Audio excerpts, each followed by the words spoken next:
Welcome to the Ignite Your Life podcast. Here we interview successful people who are living a life filled with adventure, excitement and fun. Learn where they've been, explore where they are going, see what gets them out of bed in the morning, find out what drives them. We will go through their lowest points and we will look at the opportunities and possibilities that are now presenting to them. Come on a journey of ignition. I'm your host, Leanne Blaney. For more information, go to ignitepodcast.com. Let's ignite. Tracey Lawrance is an educator, innovator, disruptor and entrepreneur. Her journey as a serial caregiver led her to create Grand Family Planning. Tracey shows clients the power of being proactive in light of the certainty that illness and death will be a part of every person's life. She saves lives and legacies in a climate that lengthens human lives without regard to quality of life. Her team-based approach simplifies a daunting and complex process. Tracey's book is Dementia Sucks. Hi Tracey, welcome to the Ignite Your Life podcast. Hi Leanne. I'm really excited to share your story. So shall we get started? I would love to. Excellent. All right. Do you want to tell us a bit about where you are now? What's actually happening for you right now? Well, Leanne, the really exciting thing for me is the publication of my book, which is called Dementia Sucks. It's my story about the journey that I took with my parents. Both of them got sick and succumbed to dementia 10 years apart. And when I was taking care of my mother, I started a journal/blog because I while I was doing it for therapeutic reasons, because I needed an outlet. My mom was really making me crazy when I was taking care of her. I thought that if I blogged and people, got something out of what I learned, it would be a win. So I kept the blog for 5 years, and during that time, I got 600 followers, which it's not enormous, but it's a nice size following. And my mom passed away in April of 2015, and I stopped writing the blog. I took a year off, and I went back to the blog posts a year after I left them, and I was able to read them as a reader would, as opposed to the way an author would be reviewing their own work. And because of that separation, I was really able to read it and enjoy it, and I liked what I read. And I thought, you know what? The book that everyone's been telling me I have to write is already written. It's here. I just need to massage it, work with it. And as it turns out, my publisher agreed with me, and I was able to get the book published. Wow. So that's been very exciting. Yeah. So with your story, where have you actually been to get to that point? Like you said that your mother got dementia. What actually happened to lead up to that point? Well, in my adult life, I was mostly a graphic artist. I'm married. I've been with my husband for it's going to be 27 years in October. And my parents were in Florida, retired, and I thought everything was okay with them. And then we went to go visit them. I live in northern New Jersey, for those who are listening. And so I lived, it's about 2,000 miles away from them. So I was on the phone with them a lot, but I didn't get to see them that often. And then I got to see my dad. And I saw that he was not as well as he had been presenting himself. And it was kind of alarming, actually, because he had a lot of things wrong with him. And the worst of those things that were wrong with him was that he had dementia. So he got sick, and within about a year, he passed away. And then my mom was living in Florida on her own. And my husband and I would visit with her and check in on her. We didn't take vacations anymore. We would go to Florida and check in with mom and make sure that she was doing okay, that, she was getting her shopping done, and that, she was, she had everything that she needed. And over time, it became clear that things weren't so good with her either. And her doctor finally said, you really shouldn't be living by yourself any longer. So I offered my mother the opportunity to come and live with us. And she thought that was a lovely offer, so she did. And that became the real intense part of the journey. Because while I'd had some exposure to some new things when it came to my father's situation, it opened the door, but there was a whole lot more lurking that I had no exposure to, having to deal with long-term care insurance and senior illnesses and doctors and insurance and having to advocate for another person. So and all of those things were life-changing for me. And so it was intense, and it was informative. And when I got to a point where my mom was being cared for in a group home, I was able to have a little more time for myself and to think of what I wanted to have happen next in my life. And having learned all that I'd learned, I didn't want that knowledge to go to waste. And I also knew that there were millions of people out there in the world who were going to need to know what I had just learned. So I started working on some ways of being able to put my knowledge to good use to help save other people. Yeah. And you said there's been a couple of tipping points for change there. Like when your mother was in the home and you started thinking about it, were they like lightning bolt moments for you, or were they like slow rumbles that think, well, I can do something else. I can get get some sort of information out there for others as well? Well, there were a lot of shocks. You don't realize how well, things may be different like where you are. I don't know, but in the United States, healthcare is a business, and insurance is a business. And so we, the people, are being we are put in a position to have our lives be controlled to a great extent by these businesses, and it's frightening. So it was upsetting to me that when I would think of what would my mother, or what do people like my mother do when they don't have a child like me to advocate for them? What happens to them? And I've met so many people on my journey who have had their lives changed because they've had that thunderclap moment.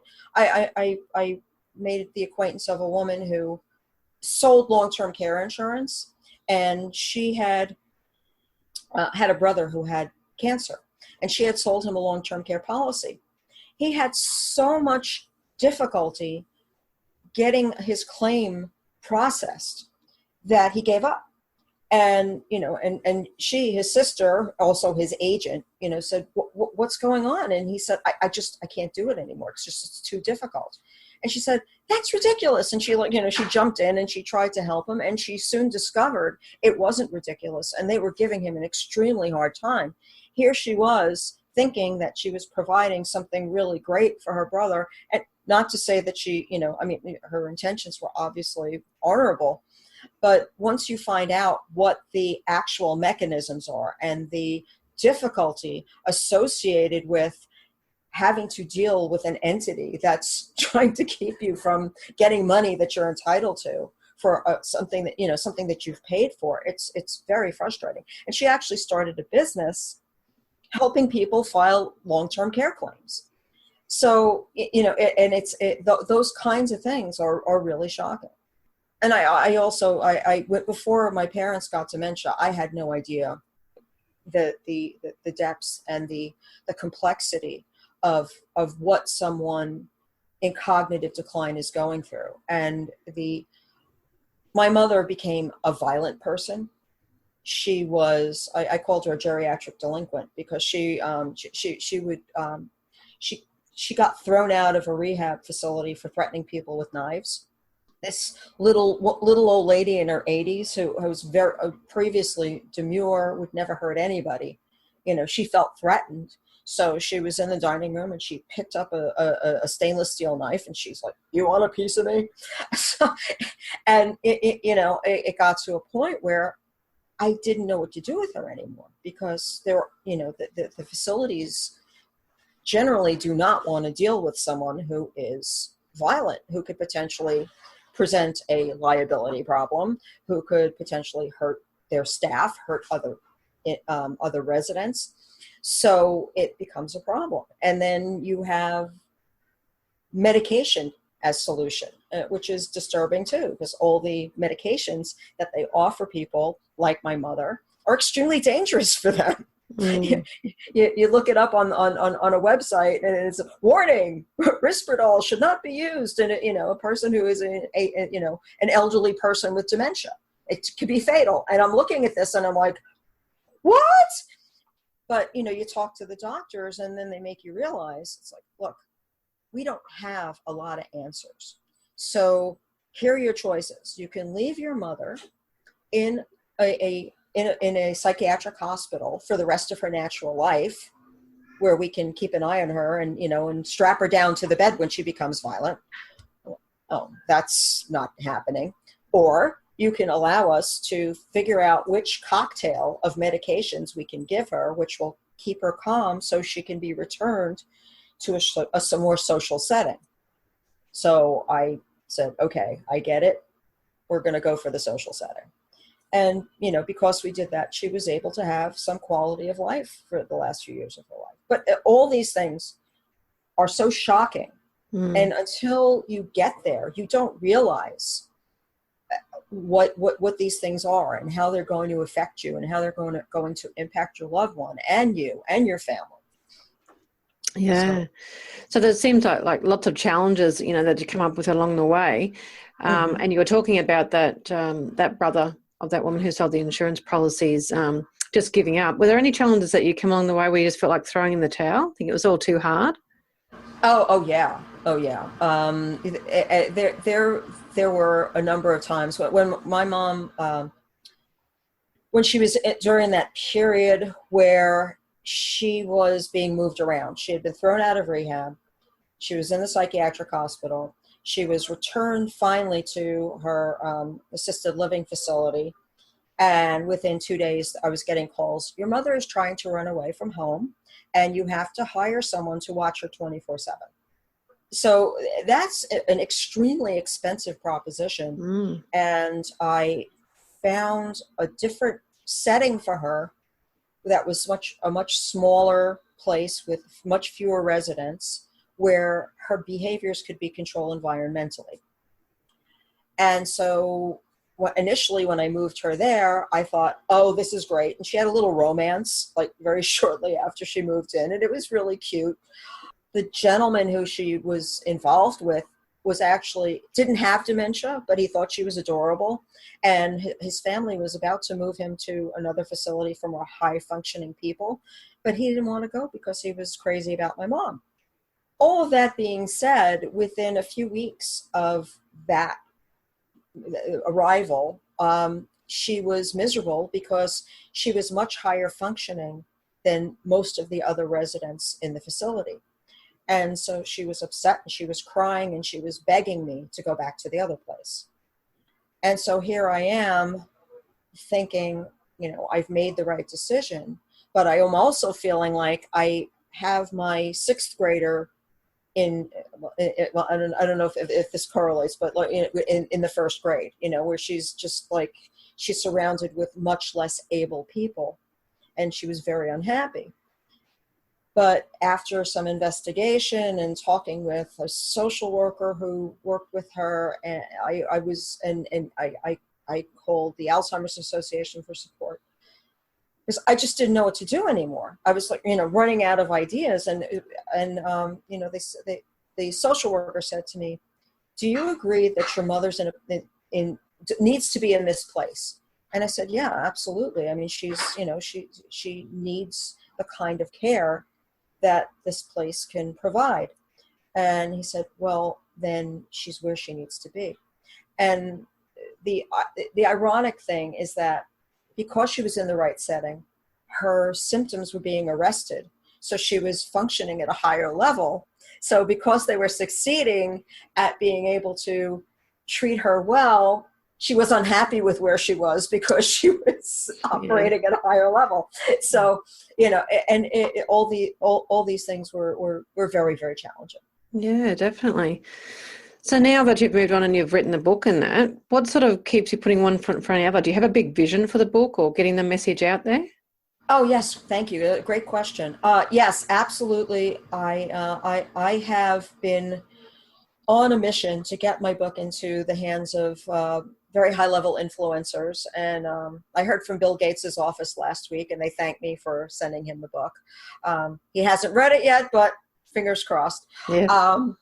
And I actually had the book put in the hands of Maria Shriver, so I'm very excited about that. Her production people asked for my bio, so I'm hopeful that something will come of that. I'm doing a lot of talks. I'm offering myself up as a professional speaker. I'm doing a number of different talks and events. I partner with Global Women for Wellbeing, which is an organization that supports business women, and particularly because women do the lion's share of caregiving, and many of them have businesses or they have careers, and so this organization helps to support these women with classes and meetings and various different educational tools. I have a business called Grand Family Planning, where I help families in a very holistic level. I have a team of complementary professionals where we work with the family and we figure out what needs to be done for the family in order to make sure that everyone is protected. I work with attorneys and care managers and doctors and Medicaid professionals and Medicare professionals and a whole slew of really smart people so that we can help families to figure out what they need to do. And then once we figure out what they need to do, we actually help them implement. I'm also developing a course to teach people how to be healthcare advocates. So because we're going to have a flood of single women in the near future, and it's already happening. But we live a long time, and we sometimes we outlive everybody. So, and you get to a certain point where you really need someone in your life who can serve as your advocate. So if, God forbid, you land in the hospital, there's someone you can call who knows what your wishes are and who will fight for you to get you what you want and deserve, so that you're not left alone and that you get the care you want and deserve. Yeah. So I'm doing a few things. Just a few. I'm thinking that. I was going to ask you what sort of possibilities have been opening up for you, but so many. You've just told us like heaps of things that are happening for you, which is, really exciting. So what else is exciting about the future that you're looking forward to? Well, I am also creating a caregiver community. It's going to be global, and caregivers and the people they care for are going to be able to come in, and we're going to provide them with health monitoring systems which will enable us to monitor their vitals and help them to make really good health care decisions, so that not just the person who's being cared for, but the caregiver is also being given guidance. Because the really terrible thing, Leanne, is that especially in the caregiving sphere, caregivers are in peril. 50% of family caregivers of people with dementia die before the people they're taking care of. Wow. Yeah. Wow, that's a big stat. Yeah. Yeah, it's huge. And then if you're a spouse and you're taking care of your spouse who has dementia, that number grows to 67%.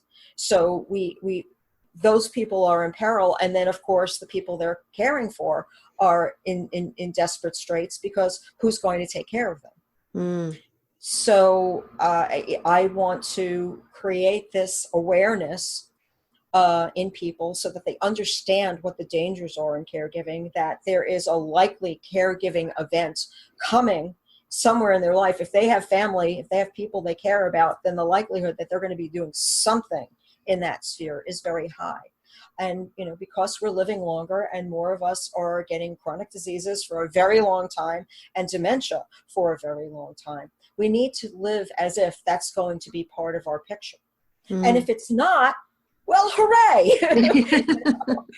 But if it is, look, your life is going to your life is going to be difficult, but you'll be much better served if you prepare for it than if you don't. Yeah. No, it's so wonderful, the work that you're doing. It's so needed. I've definitely seen it here in Australia as well. I know our health system is different and we're very lucky here, but I do see all those issues coming up with the living longer and, dementia becoming more prevalent. It seems to be becoming more prevalent. Like you see it more and more. Yeah. Absolutely. All right, let's have a change in pace and do the speed round. Okay. All right. What's your favorite book? Depends on if it's fiction or nonfiction. My favorite fiction book is The Stand by Stephen King. I've read it a bunch of times. I don't know. It's one of those books that I can get really swept up in. Yeah. And I love that book.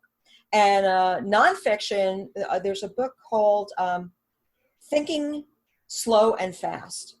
There's a Thinking Fast and Slow by Dan Kahneman. It's a great book, and it shows studies of how people actually think. And how we're always saying go with your gut. Turns out that the gut's not always right, because we're actually going through this little Rolodex in our heads looking for something similar to this thing that we're looking at, and we make decisions based on erroneous ideas. So I really enjoyed that book. It's not an easy read, but it was very worthwhile because it helped me pushed me to write my book, actually. Oh, wow. Excellent. Do you have a mentor figure that's helped you the most? Yes. My mentor, I actually worked with her many years ago. Kathleen Cuvelier was my singing teacher. And when I met her, I had horrendous stage fright. I could not get up in front of people and speak. I would just, crumble, and my face would go red and my voice would shake. And when I met her, I wanted to learn how to sing well, because I had two distinct voices and I wanted to be able to blend them. And she insisted that I perform, and I fought her on it. And she said, if you don't arrange to perform sometime in the near future, then I won't work with you anymore. So she encouraged me to take classes and to overcome my stage fright. And I bless her every day of my life, because I could not do a particle of what I do without having gone through that process and overcome my stage fright. Yeah. I sing with rock and roll bands also, I should mention. So. Oh, awesome. I thank her for that. What daily ritual works best for you? Getting up and getting right to work. So yeah, I just like to, because I work out of my home, I hit the ground running. I'm excited every day, and I go after it. Oh, I love it. What's your favorite food? Chinese. I love Szechuan Chinese food. That's a favorite of mine. I like spicy, and I like Yum. Do you like the country or the city? I love both. I live in the country. I live in a town called Ringwood, New Jersey, but one of the things that's awesome about it is I am 40 miles from Midtown Manhattan. So when I really need my city fix, I can go on in and get it. So I have the best of both worlds. Oh, excellent. What's the biggest piece of advice you can give to others to help them make change in their life? What I advocate for is I always recommend, when people are sitting on the fence, I recommend that you picture yourself 5 years ahead and think, would I regret having done this or not having done this? And I find that if you frame your ideas in those terms of regret, that helps you to crystallize things. And I also use that. I always say that I want to make it to the finish line with as little regret as possible.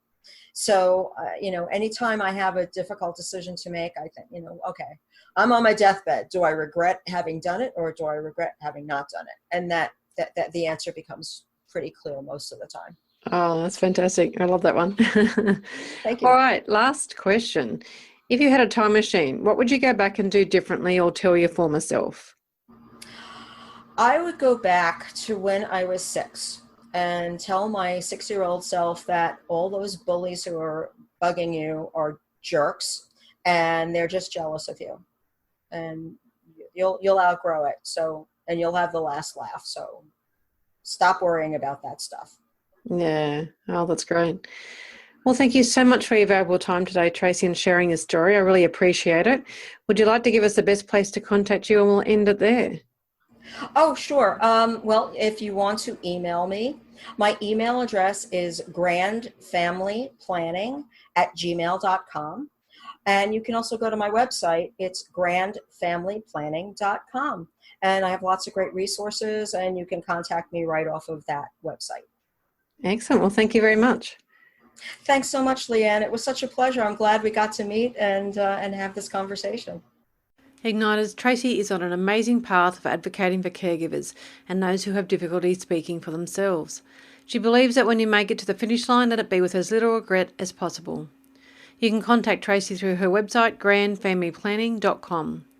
To learn how to live an adventurous life so you have no regrets, go to my website, leanneblaney.com.